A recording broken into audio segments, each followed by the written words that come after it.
What is up, More Church? Y'all, thank you, because every time Pastor and I, we tease each other a little bit, he says, every time you come up on stage, they cheer and they yell and they shout. And here's the thing.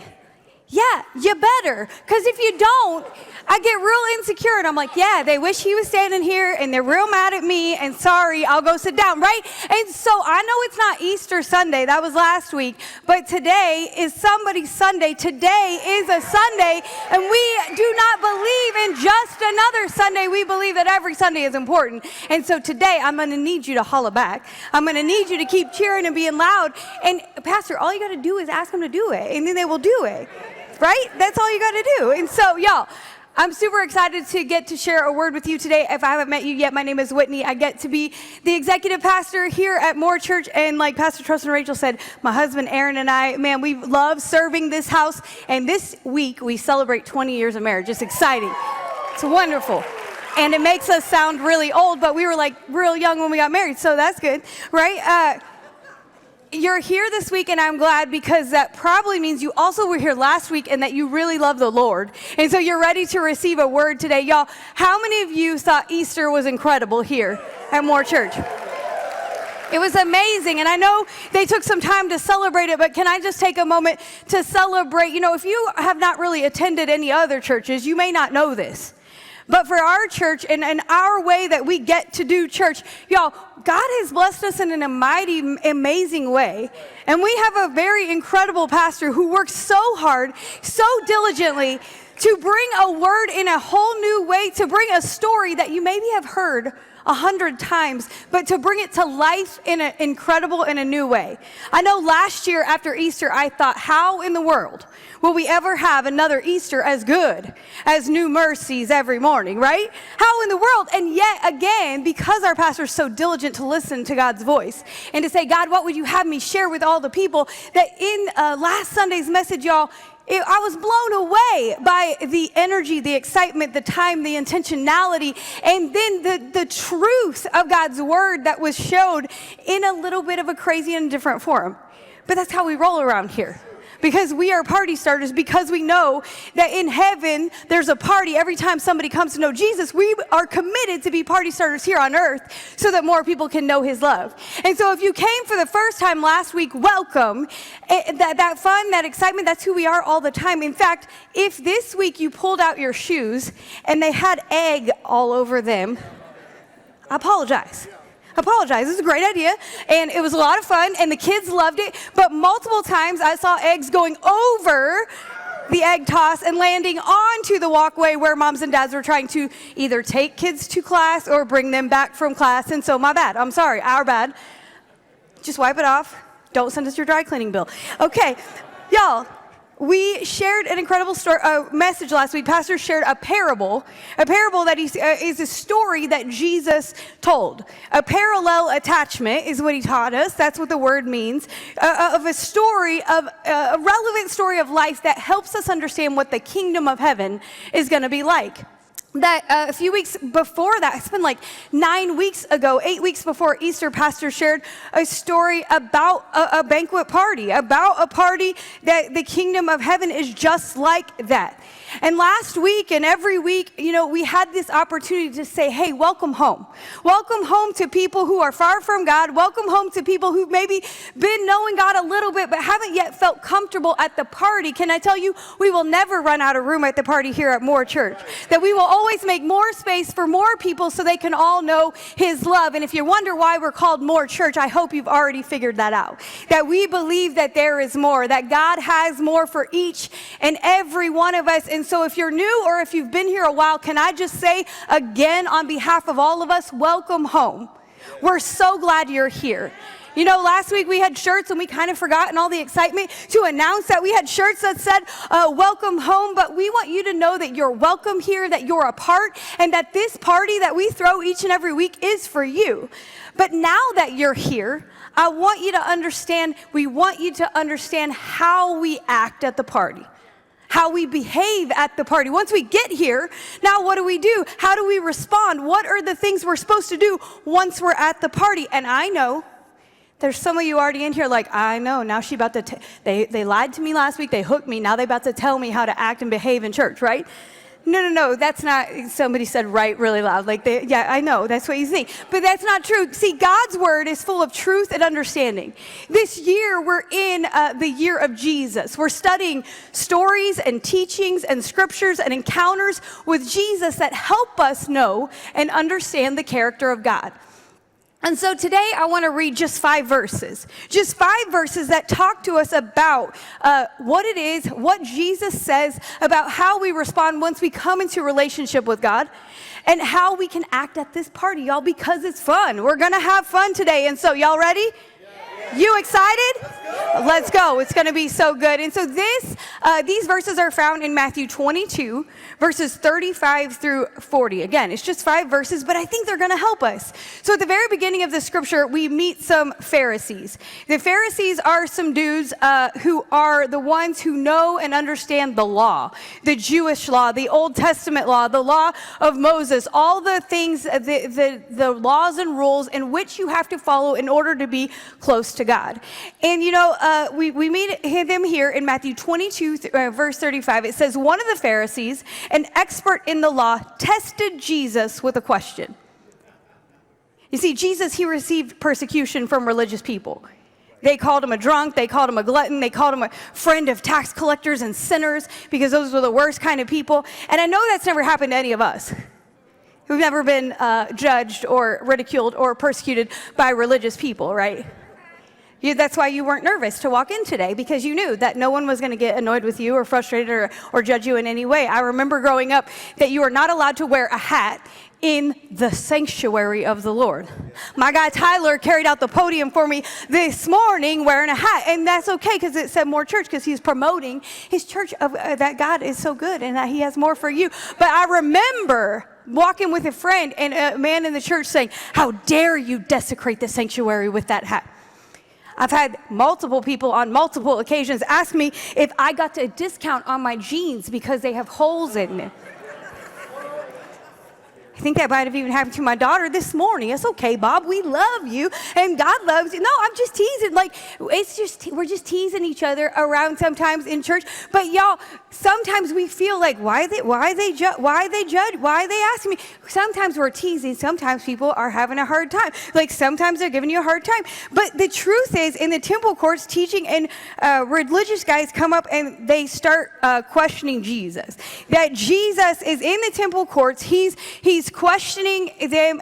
He's talking to the people. He's teaching the people. And these tax collectors, Pharisees. Sorry, I got stressed out. Bob, I'm sorry. I didn't mean it like that. You're not religious and mean. I was just being silly, and then I got stressed out. I'm going to go back. I love you, Bob. Let's go back to my message. Okay. That happens sometimes. Okay, so what I was going to say was, some people get mad and we bring coffee in church. Y'all, chill out. We bring coffee in church because we're just trying to have enough caffeine and excitement to come to church and to love God and worship God. My grandma used to carry strawberry candies in her purse every week. Grandma, that is the same thing as coffee in church. It's the same thing. You just got candy in your purse. It's the same. But see, here we meet Jesus. He's in the temple courts. He's teaching, and the religious guys come up and start questioning him. The Pharisees, they question Jesus on all kinds of things, from taxes to heaven to marriage. One of the things they question him the most about, though, is the law, because they are the guys who are the keepers of the law, the knowers of the rules. They understood the law. In fact, they added so many laws to the serving Jesus. There were 613 separate laws. 613 laws that you had to follow, that you couldn't mix fabrics, you couldn't walk a certain distance on the Sabbath day, that you couldn't murder people. That's a pretty good law. Like, you shouldn't do that. There were affirmative laws that they had a law for every part of your body, and they had a law for every day of the year. Y'all, it's a whole lot of laws. You see, not all laws were equal. Not all were murder. Like, they would not be letting me preach today because I have a polyester cotton blend shirt and denim jeans. And so so they would ridicule me, they would mildly scold me, but I would not get murdered on that day for that. But, nor would you be, like, if you walk down the street to your friend's house on the Sabbath day because you forgot your Nintendo Switch remotes. Maybe if you walk back to go pick them up from their house, but then you cut through the park on your way home, and you ended up walking more than a mile, then you would be under, like, house arrest. You're not getting murdered, but you're getting under house arrest because you broke the rule of walking over a mile on the Sabbath. These are some crazy laws that they had, some crazy rules. Like, if your mama caught you sneaking that tattoo, like you were trying to hide it. I know some of y'all been trying to hide the tattoos that you got from your mama, but if she caught you, like, you're not getting murdered, but she's probably going to cut your arm off just to save your soul. She loves you. It's for your good. She loves you. But it's true. There were so many laws. But y'all, if you were eating bacon with your friend at brunch, or maybe some king crab at the neighbor's house whenever they were having that seafood boil, can I tell you? Murder. You might as well just die because you have defecated yourself in such a way, you have desecrated yourself in such a way that you are no longer holy. You're at least going to jail, but they're probably going to murder you. There were a whole lot of laws. You see, there were a whole lot of hurdles that separated them from God. A whole lot of hurdles that separated the people of God from God, and 613 laws. How many of you think you could actually memorize 613 laws? I could not be a waitress at most restaurants because I cannot memorize the menu in order to articulate it to the people, right? But 613 laws between them and God. And so they are testing Jesus because they're like, look, there's a whole bunch of laws. And now are you going to tell me the answer to this question? Here's the question they asked him. Teacher, what is the greatest commandment in the law? You see, they knew that not all the laws were the same, but they're trying to catch him in him saying that one law is more important than the other. And then would it really mean that most of the laws, none of the laws, any of the laws are actually good? But Jesus knew their hearts and their intentions. You see, often Jesus answered questions with a question, or like we've learned already this year, questions with parables, right? With stories. But this time he actually is like, listen, this is super important. And so I'm just going to answer you directly. Normally he was like, I'm not dealing with your mess. I'm not going to answer your question directly. But in this he did. He said, it says, Jesus replied, love the Lord your God with all your heart, with all your soul, and with all your mind. This is the first and greatest commandment. And the second one is like it. Love your neighbor as yourself. All the law, and the prophets hang on these two commandments. He's saying these two things, they embody everything else. They encapsulate all 613 laws that most importantly, most definitely, if you're going to get some of the laws right, you better get these two right. You know, I like a deal, and that sounds like a pretty good deal.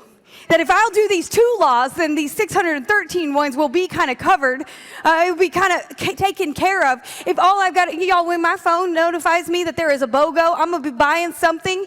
I'm going to be buying something other than, I don't even need it. It doesn't matter, but it's buy one, get one free. And so I'll be like, Rachel, what shirt should I buy? What shirt should we get? I don't even know. Because it's a good deal. This is a good deal. 2 commandments, all the law and prophets hang on these. Wow, that's important. So I might not wash my hands the right way or perform the right ritual sacrifices or the ceremonial washings. I might not know everything I can wear and what I can't wear and what I can eat and what I can't eat and how far I can walk on the Sabbath, whether I did it right or whether I did it wrong. I might not check every box perfectly, but if I can learn how to love God and love people, you're telling me that this is good. Love is the most important thing. Jesus is like to the Pharisees, he's like, I see you. I see your heart. I see your intention. You're just trying to catch somebody and trip somebody up. You ever met anybody who's trying to catch you and trip you up?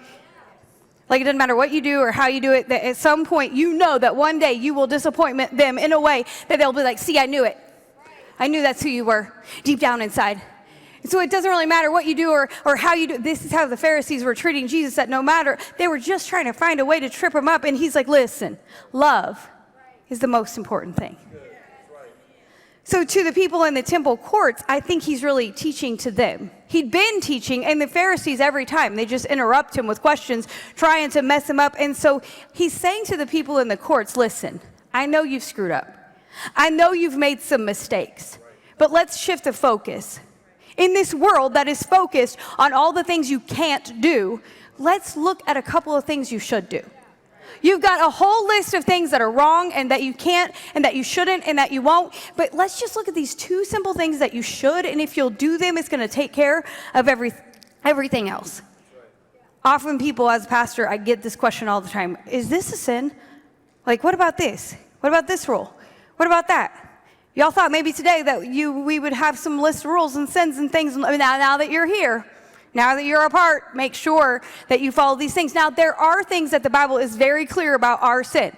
And at More Church, we never shy away from speaking truth in love. That is something you will always hear, but all of us are welcome because all of us are on a journey. All of us have sinned because that is what the Bible tells us. We've all fallen short of the glory of God. But we're going to do our best and do our part to help learn how can we continue to grow. And so God is saying, listen, Jesus is saying the more you'll focus on love, the less you'll have to focus on everything else. Jesus is trying to say, hey, I want you to understand the character of my God, the character of my Father. I want you to get it. He's not a policeman with his handcuffs in his hand waiting to arrest you the moment you trip up. He's a good Father. He has good things for you. And if you'll just spend some time loving him, getting to know him, actually being in his presence, then you will actually struggle less to break the rules and you'll just operate from a place of love. That's what Jesus came to do. It's not about restraint, it's about relationship. It's not about a list of restraining laws, it's about a relationship of love. And if we can understand that and get that in us today, I think it's going to help us so much in our life. Matthew 22:37, Jesus replied, love the Lord your God with all your heart, with all your soul, with all your mind. This is the first and greatest commandment. Love is the commandment. It's the commandment. It's not a demand, it's a command. You see, a demand is forceful. A demand is like, you do this right now and you will do it or else. But a command is compelled. To compel you with authority to say, hey, this is what I need you to do in order to be in the relationship, in order to be a part of this thing that we're doing together. Here's the way I need you to behave. And so it's a command that he gives us. John 14:15 tells us, if you love me, Jesus says, if you love me, you'll keep my commandments. It's not a suggestion. It's not a wish. It is a commandment. It sounds really simple, right? Love you, that's all I need to do. But it's not always easy. But Jesus says, you are commanded to love me. Don't you wish you could command some people to do some things? Don't you wish in your life you could command people to love you? You will love me. We will be friends, right? Some of our young adults, they're launching their young adult service this Friday night. Yes. At North Campus, Kyle and Sydney Bunch are heading it up. It's going to be so incredibly good. And I know that there are some young adults in that group that are like, if I could just command him to love me, then maybe in 20 years I could celebrate my anniversary, right? Just why don't you like talk to them? Just like open your mouth, say hi, get out of their DMs, just talk to them in real life. Like that's the suggestion I have for you. But we wish we could command people, right? The way they can act and the way they should do. Love is commanded. God is fair and just. He does not ask us to do something that is impossible and unable for us to do. It's a commandment, and I love that because that means he knows we can actually do it. When my kids were 7 and 8, I would command them to clean their room. I still be trying to get them to clean their room. But when they were young, I did not ask them to file our taxes for us. I did not command them, you will be the ones to make sure our W-2s get put in the form on time. I don't even know how to do it either. I got to hire a tax guy at 38. How do you think they're acting at 7 and 8? They can't do it. I can't command them to do that. And our God is good and just. And he does not command us to do things that are impossible and out of our reach. He says, just love me. That's all I need from you. And I love what he says, that he says, with all of your heart, with all of your soul, with all of your mind. Because that gives us a very clear description of what kind of love we need to have. It tells us that we need to love with all of ourselves. Our heart is our emotions and our feelings, our inner self, our character. Our soul is our literal, our life, our breath, our personality of who we are. And our mind is our thoughts and our understanding. He's saying 100% of yourself, all of you love me. All of your heart, all of your soul, all of your mind, not just puppy love, not just because last week was really good. And Pastor got me because I'd be liking some blingy watches too, and I'd be screwing some stuff up, and so I need to come home to the Father, and I felt an emotional moment last week, and so I loved God then, but today, I'm going to go back to where I was. No, it's all of me. It's an intentional decision that I'm leaving behind the old and I'm going to love you. I'm going to be in relationship with you. Puppy love is fun, but it doesn't last very long because I've been married 20 years and I know that to be true. That, like Pastor Rachel always talks about how Pastor Tristan leaves his wet towel on her side of the bed. What happens in my house is that I got a fresh towel every day because I can. I'm a grown-up. I do the laundry. I want a fresh towel, and every time he takes it. Why do you do the things that you do? Why am I trying to watch a show in the living room and you're trying to be nice and put dishes away, but it's so loud that I have to put the closed caption on? It's so loud. Why? But I understand that the agape love, the unconditional love, is what God's talking about. It's what Jesus is talking about here in this moment. And I understand that when the 8th Amazon package in 2 days arrives, that there is an agape love that my husband must choose for me. I understand. I understand that when I leave my bathroom and my car in disarray because it's a busy week, that even though every week is a busy week, that he has to choose agape love for me, right? We try, and for me, marriage and my relationship with my kids, like that is the closest relationship in my life to 100% love, to being willing to give all of me and everything I have and all of who I am to them in love. And love is not easy. It's a decision. When we're not communicating well, like I'm saying the jokey ones, but y'all know, 20 years, we'd be having some hard things. When we've said words we really don't mean to each other, but yet we said them, they came out, and now they did damage in our hearts. When maybe we weren't all the way truthful with each other, and so now I'm feeling mistrusting, and he's feeling mistrusting. There's moments and times in our life where I'm like, wait a minute. But what I want you to understand about our God is that he is 100% perfect love. That there's times in our life where we face difficulties. In this world, you will have trouble, but take heart. Jesus came because he's overcome. And so when we face hard things, it's easy to go, why did you allow this to happen? Why didn't you come in and intervene? Why? Why are you? And we can get a misunderstanding with God, and suddenly the hurdles between us are bigger and taller and mightier and a lot harder to jump over because we've allowed our personal slant, our personal experience to come into our relationship with God and say, oh, you must not be loving. You must not be trusting. You must not want a relationship with me. But what's true is that God is love. The reason he wants us first to understand and to love him most is because he knows it will help that second commandment a whole lot. If we love him, we become more like him. And because he is love, then it becomes a whole lot easier to love, right? And so I want you to understand God is perfect. He will not fail us. Even when people do, even when circumstances do, God is for you. So God says, love me fully, above your hobbies, above your dreams, above your desires. Trust me, love me first. True love is selfless. It really is. This morning, my husband ironed this shirt. Yeah, good job. He made my coffee. He loaded the car with the things that I needed. He loaded up these hurdles in the car and he unloaded them here at the pig when we got here because he was being selfless in loving me. And love is selfless. And so we have to look at our relationship with God. We understand that Jesus came. Last week we understood Jesus came. He died for us so that we could be in relationship with him forever. But how selfless are we towards God sometimes? Like, I only want to scoop the manure to the people who are here, but the truth is the reason why only half of you are here today is because the other half are like, oh, It's not that big a deal. I'm tired. It's been a busy week. I've got other things to do. I want my kid to go to baseball practice. Like, we don't make the right decisions sometimes because it's hard to be selfless. But God is like, I need you to have a selfless love for me.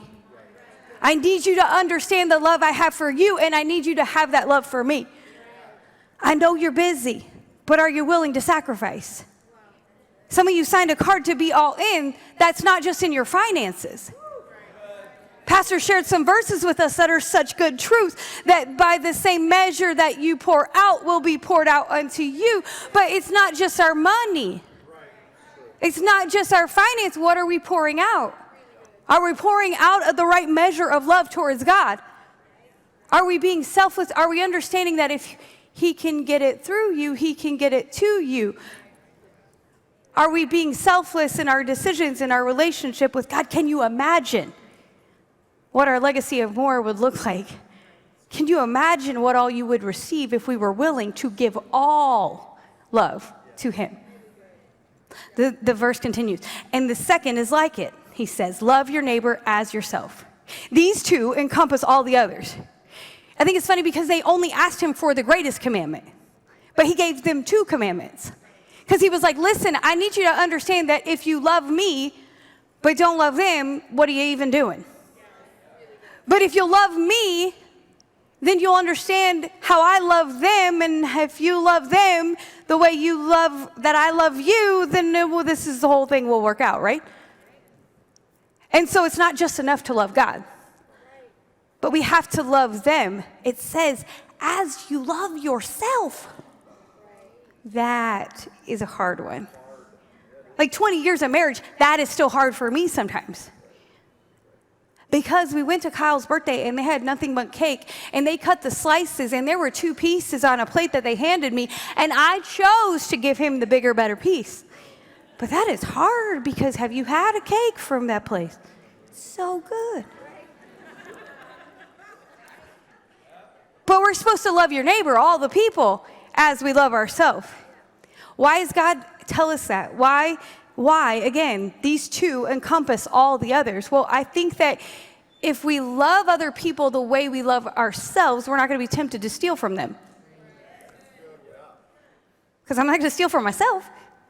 That would be counterintuitive, right? If I love people the way I love myself, I will not sabotage them by not forwarding that email communication that I know they need for that project at work that will actually make them look better than I look. And so I would not sabotage them that way because I love them the way I love me, and I would not want anyone to do that to me. Imagine how different it would look if you loved everyone the way you loved yourself. I don't think you'd twist the words that they say in order to make it work better for the story in the way that you're telling it, right? I'm not saying it at you. I've done it. We've all done it. What would your relationships look like if you actually took the time to listen to people the way you listen to your own thoughts? The ones we think are really good and smart, right? If people just knew all the ideas I have, right? But what if we actually took the time to listen to them and what they had to say? What if we actually were excited for people when they win? What if we actually cheered them on in a way that actually made it so that they felt loved and cheered for? Do you know the reason why it's so wonderful that you cheer when I'm here and when Pastor's here? Because we're cheering each other on. And we're cheering each other on. There's been seasons of my life when I've communicated in front of rooms where there were like 3 people in the room that I knew they actually really didn't have my best interests in mind, and it was really hard to talk. Just like right now when I was like, Bob, I was trying to make a joke and then I screwed it up because I realized I wasn't trying to say that. Oh God, and I'm up here like, wait, Bob loves me, he knows me, I'll just say sorry because that's how it is here. And like, can you imagine what life would be like if we actually operated that way all the time with all the people? And so, man, we're really good at giving grace to ourselves. That like, when I don't wake up for the 86th time to go to the gym, I'm like, yeah, but do you know what last night was? I got like 4 hours of sleep, right? But then when they don't respond to my text and my phone call, I'm like, oh my word, how dare they? They're so rude, right? We know the golden rule. We learn it in like kindergarten. Luke 6:31, it's actually a Bible verse. Did you know that? Do to others as you would have them do to you. But it's funny how quickly we're willing to cast judgment on people for the things they do, but so easily forgive ourselves. We're willing to justify our actions and our words and our feelings, but never willing to understand somebody else's. We will not tolerate their mistakes or their shortcomings, but we expect full tolerance for us. When I don't respond to the text, it's like, do you not know that I am overwhelmed and so busy in my life? How could I possibly respond to every text message that I receive? Who in the world do I think I am? But then when they don't respond, again, clearly they hate me. They're so rude. When I was talking about them behind their back, it was just because I'm concerned. I just have a concern I would like to bring to everyone's attention. Not people that can be helpful and actually help the situation, but everyone around me, right? But then I'm so like, why would they do that? Why would they talk about me that way? They said they're trying to vent or process or talk about just to help themselves. But that was about me. That was hurtful. That was painful. How dare they? Sinner, right? They pulled out in front of me. Yeah. Forget the 12 cars that I just cut off, so I made that light. But they pulled out in front of me. I can't believe they got a more sticker. Somebody figure out who that is.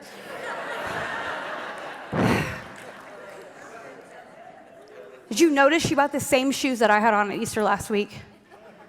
She clearly just wanted to look like me. I can't believe she did that. Oh, this shirt? Oh, yeah. No, I saw Sarah had one on, and I was like, I got to get the same one. Oh, my word. How dare... You see what I did there? You missed that one? Okay. It's fine. But sin is rooted in our own selfishness. Like, I'm joking about shoes, and dudes, you do it too. Like, you're like, I can't believe that they are still smoking cigarettes. How can they still be addicted? How dare they? And you pull out your credit card and you buy that Titleist club again because you don't have 9,700 in your golf bag. We're quick to cast judgment on the things that we're not struggling with. We're quick to cast judgment on their sin, their laws, their things. You don't want to get off the couch. Don't be mad they walked a mile on the Sabbath day.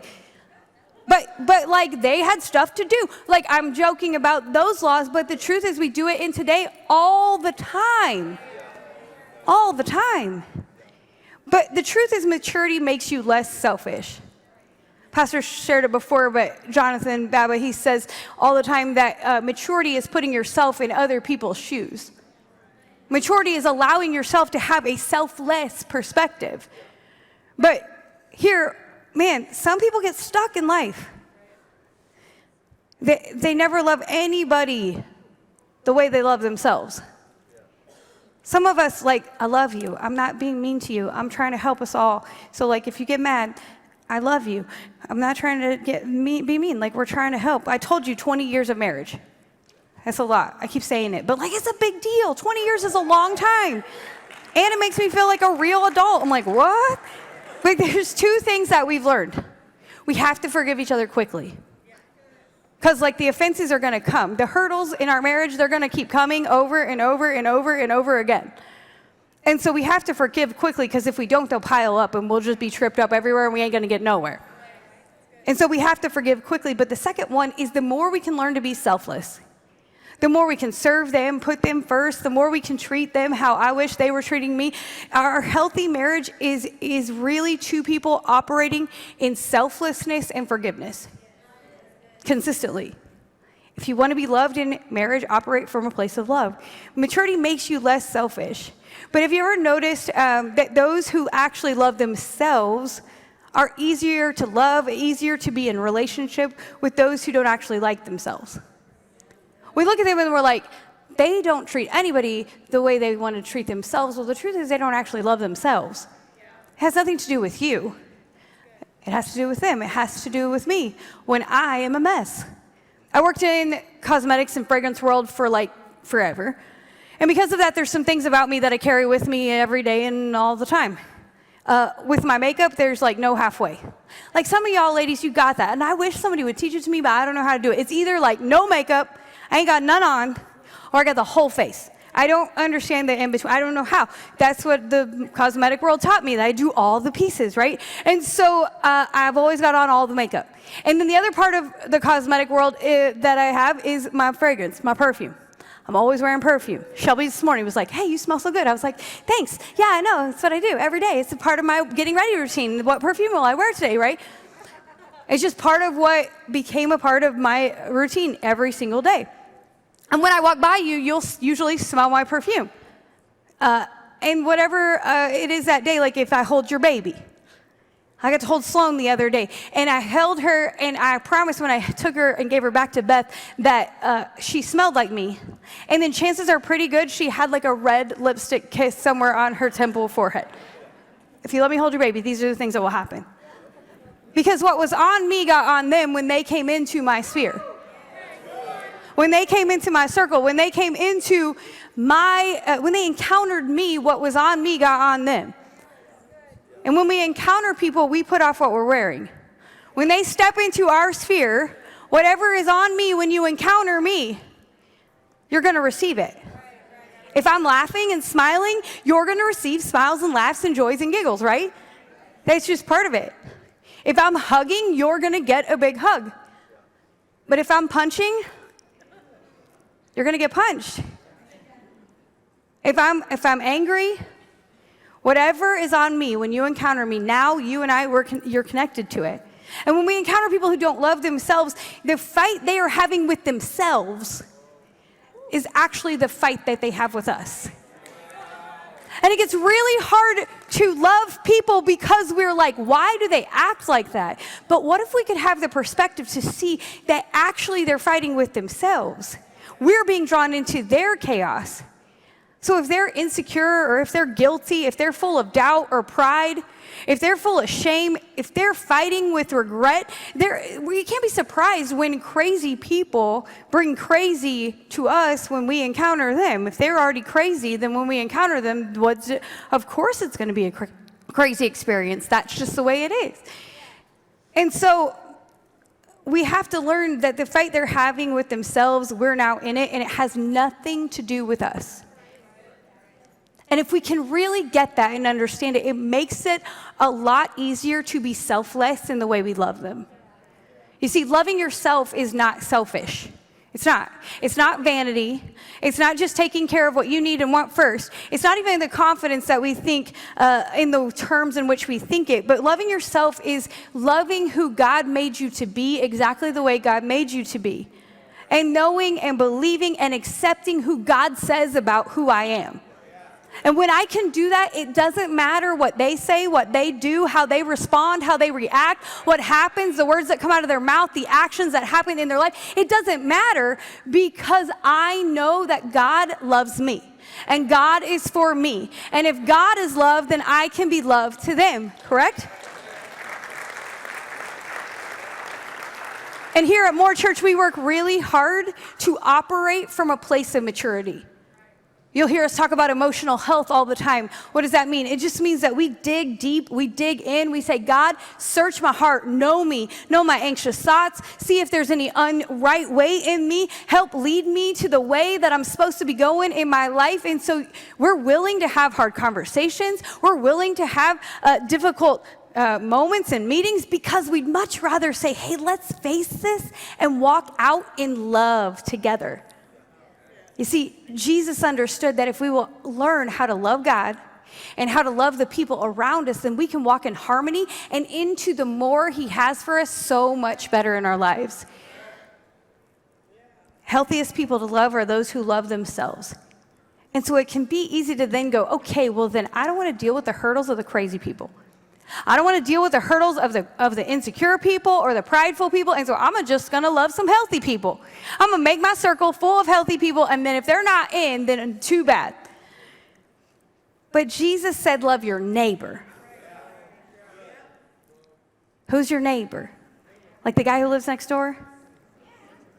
You see, That question was asked to Jesus in another portion of Scripture in a parable that he told called the Good Samaritan. I don't got time to tell that story today, but simply in that story, he basically says, listen, your neighbor is anybody that you encounter.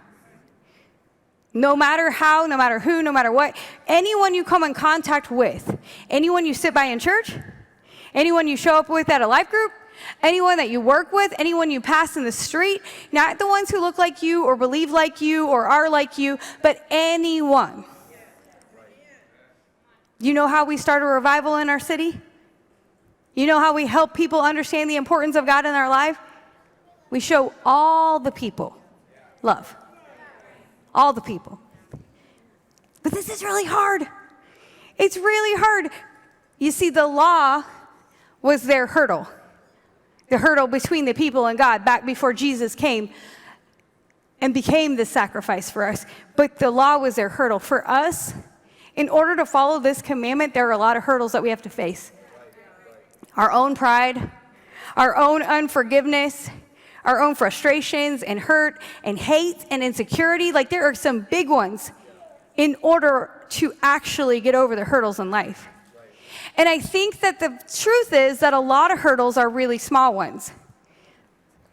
They're not that hard. And so we think, yeah, it's not a big deal. That one was not that hard. Yeah, they didn't respond to my text message. Okay, Pastor, you're being funny, but that's not that hard. Okay. Yeah, they didn't invite me to the restaurant. Okay, I get it. Yeah, that one's a little one. Yeah, they said they were coming to my birthday party, but then they ended up going to the sale at Nordstrom's. Okay, I get it. Yep, I know. They signed up for the setup team, and I'm leading the setup team right now, but that's okay. They have more important things they have to do early in the morning at 6 a.m. than be here at church to help set up. Like sleep, I guess. That's the only thing.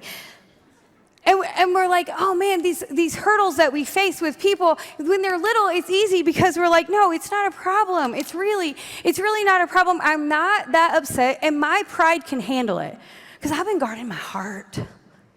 I've been learning from God. I've been really trying. I really can do it because, I understand that they probably didn't mean it. I bet they had their phone on focus. I bet they had it on do not disturb. And so it's fine they didn't reply. It's fine. I can jump over it. It's not a problem. It's okay that I didn't get invited. They probably thought I had a really important thing that night. And so they just didn't even call me because they didn't want me to have to say no. That was so kind of them. It's fine. It's fine. I've been guarding my heart. I can do this. It's totally cool. Pastor's going to be proud of me when he sees how much I love people. I love everyone. How dare they? What did they say? No, it's fine. It's fine. I don't care what they said. God says that he's for me, so who can be against me, right? I can jump this just fine. It's really fine. It's cool. It's cool. It's totally cool. I know that we both signed up for the health challenge.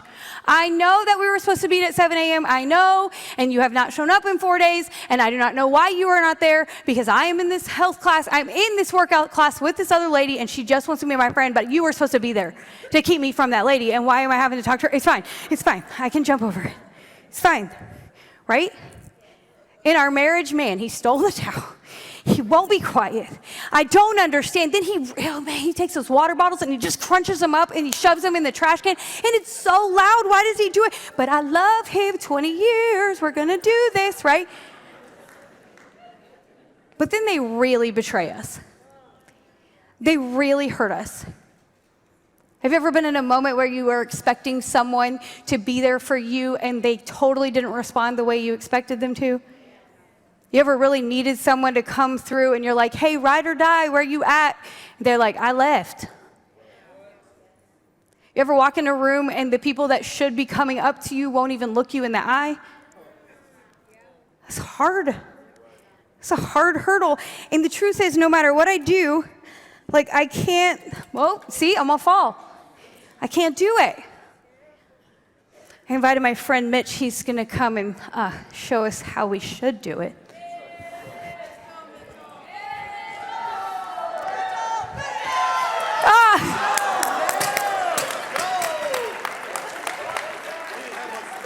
He did it perfectly in practice, and then for the camera angle, I scooted them closer together, and so whatever. He still did a great job, and he didn't fall.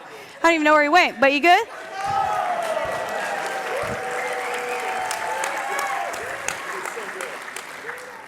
You see, there's no way I could jump over the hurdles. But it doesn't have anything to do with the hurdle. It has to do with me.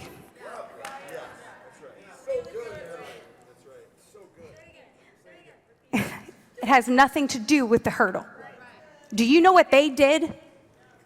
How in the world am I supposed to co-parent him? Do you understand that he left me? He abandoned me. He walked out on his family. He cheated. He did all. How in the world are we supposed to co-parent together? There is no way it's possible. The hurdle is unable to be jumped, not because of the hurdle, but because of me. I, right now, have on the wrong shoes, as we know, the wrong jeans, the wrong clothes, and the truth of the matter is, y'all, I ain't ever run track for 5 seconds in my whole life.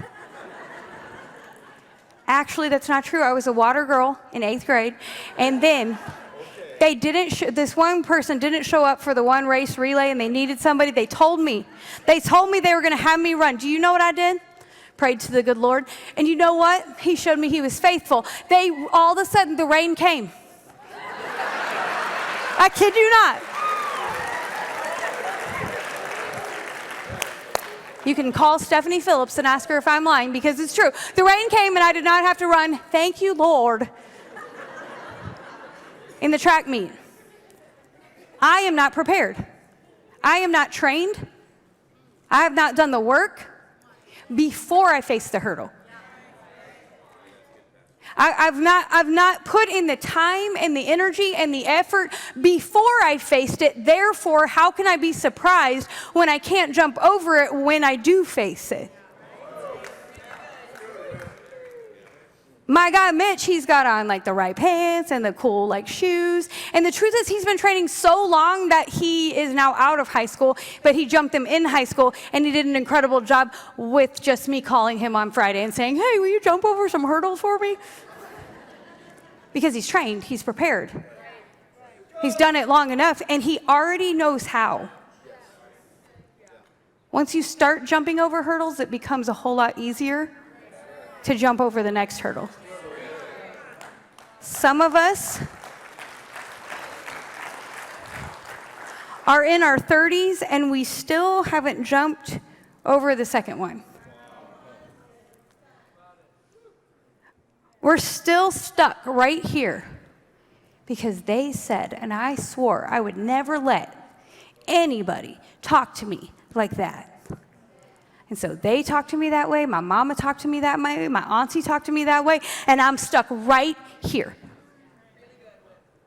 And the truth is, in life with people, y'all, people are the worst. They are the best, that's why Jesus died, but they're the worst. That's why Jesus died. And so the truth of the matter is, if we don't learn to jump with them, what we end up doing is picking them up, taking them with us, and everywhere we are, and everyone we encounter, we've already got these hurdles in front of us before we even get started in the relationship. You ever met somebody and you're like, whoa, they are putting somebody else's face on my face. That is not what I said. That is not who I am. That is not what I did. But Jesus said, if we can just learn to love each other, then no matter what hurdle we face, no matter what they did, no matter what they said, no matter what I do, no matter what I said, there's nothing we can't get over if we will just learn to actually love each other, to actually take the time. And it's hard. It's not easy, but it's possible. Again, his command is that we love each other. You know, pastors and Aaron and I, we get to travel a lot of times to other churches, and I see pastors sometimes who are still shaming people about the hurdles that they're standing in front of, but yet they themselves have not had the humility to jump over a hurdle in years. And what I can promise you, if you're new, if you just got here, if you've been here, but you've been holding back a little bit, what I can promise you is that we've committed here at More Church to be people who jump over hurdles. that no matter how hard it is, no matter how high, no matter how many there are, you will land like a gazelle, just like Mitch did on his feet. I don't know how he did that, but he did it. And you will do that here in your life if you'll be willing to lean in and really and truly allow God's love to penetrate and change your heart. And we're here to help you jump over the hurdles. Like I thought about doing a whole thing where Mitch like propped me up and I jumped and I did it, yeah! But no, let him be cool. I'm just gonna stand here. We're committed at More Church to help you jump over the hurdles in life no matter what you face. That there are men and women who have faced the exact same hurdles and you will not be shamed because there is no condemnation in Jesus. There's just transformation. He's going to take you from where you were to where he wants you to be, to the more he has for you in your life. And I'm telling you, in this house, you can overcome the hurdles. Because as I'm talking about it, I get it. It's hard. You've been stuck at the same one. At 35, since you were 15, I get it. But guess what? There's more. God has more for you. And no matter the hurdle you face, no matter what it is, God tells us to love each other. Jesus literally died while we were a mess and out of relationship with him. And he's like, listen, he tells us, John 13:34, a new command, love one another as I have loved you, so you must love one another. So even if you don't love yourself, and it's hard to love them the way you love yourself because you don't even love yourself, guess what? Jesus says, love them the way I've loved you. He gave up everything for you. He came out of heaven and died on the cross. That's why we celebrated Easter, because he rose again, and now we are set free. And he was willing to do that for us, then what are we willing to do for them? Man, ride or die, as I said it a minute ago, ride or die is like total commitment. And the reason we get disappointed in people is because we say the phrase ride or die, but ride or die is actually really hard. Like the Babbitt's and the Barths, y'all see us. We say it. It's a hashtag, ride or die. But like actually being in a relationship with each other for 12 years has been really hard. Really wonderful. I would never change it for anything. But man, we've had to carry each other's burdens in moments. We've had to carry each other's emotions in moments. We've had to talk to each other and say, hey, what's going on? We had to receive when they said, hey, what's going on? To me, to you, to each other. It's not easy. But ride or die is possible in relationship as long as we understand who Jesus is and the love he has for us first. God says, whoever claims to love God yet hates his brother and sister is a liar. These are like hard verses, but I think they're important for us to understand that whoever does not love their brother and sister whom they have seen cannot love God whom they haven't seen. We're willing to have faith in God because he's like up there, ethereal, like, oh, and we only have to turn to him when we need something. But like, y'all, we have to learn that there are people that are hard to love, but they're worth loving. And that we cannot be in relationship with God if we're not in relationship with his children. If you say you love me, but then you're like, that boy of yours, he plays those drums so loud. They're so loud. I can't stand it. I do not like them. Why do you even let him drum? Good grief. He is so dumb. He just thinks he's so cool. He sticks his tongue out. If you do not like my kid, you're going to have a hard time being in relationship with me. And I feel like that's why this verse is like, hello. If you can't be in relationship with your brother and sister that you are right now next to, how in the world are you going to have relationship with me? But Romans 12:10 tells us to love one another with brotherly affection and outdo one another in showing honor. You see, it doesn't matter what you believe or how you dress or what you did on Friday night or if you look like me or if we have the same politics or if you say a cuss word when you hurt yourself or not. It doesn't matter. Because together we can love with brotherly affection. We can show honor to each other. And by showing honor to each other, guess what? The Bible tells us that they will know us by our fruit, and our love is fruit. Remember last summer we talked about it, the fruits of the Spirit. Love is a fruit of the Spirit. And we can get it all right. We can check all the boxes. We can do all the right religious hurdles. We can handle them. But if we don't have love, 1 Corinthians 13 tells us we are nothing. We're just like a banging drum, like Easton plays. But God's challenging us to say, again, he says it, all the law, all the prophets, all the things you've been working and striving so hard for, they all just hang on these two things, to love God and to love people. And at More Church, it is our desire. It is our, I declare it, that it is who we are as people. That we will, no matter what hurdles people face, we will help them jump over them. Why? Because we love God first. Wholeheartedly, 100%, we're all in with Jesus. But also we love his kids. We love all the people here. And so if you're new and you're unsure how it works around here, I just want you to know that's all you got to do. Love God. Be committed to say, hey, I'm going to keep showing up every week. I teased about it, but it's true. If you would serve on a setup or a teardown team, do you know that you would rub yourself into community next to some people and you would actually become in relationship with some people who are loving God and learning together how to love each other. We're not perfect, y'all. We're people. I literally proved it this morning. We're gonna screw some stuff up. We're just human. However, our God is perfect. And he loves us, and he's for us, and he died for us. If you're sitting there thinking of all the people this message is for, I just gotta challenge you. Take a minute when you drive home, just that mirror, look at it real good.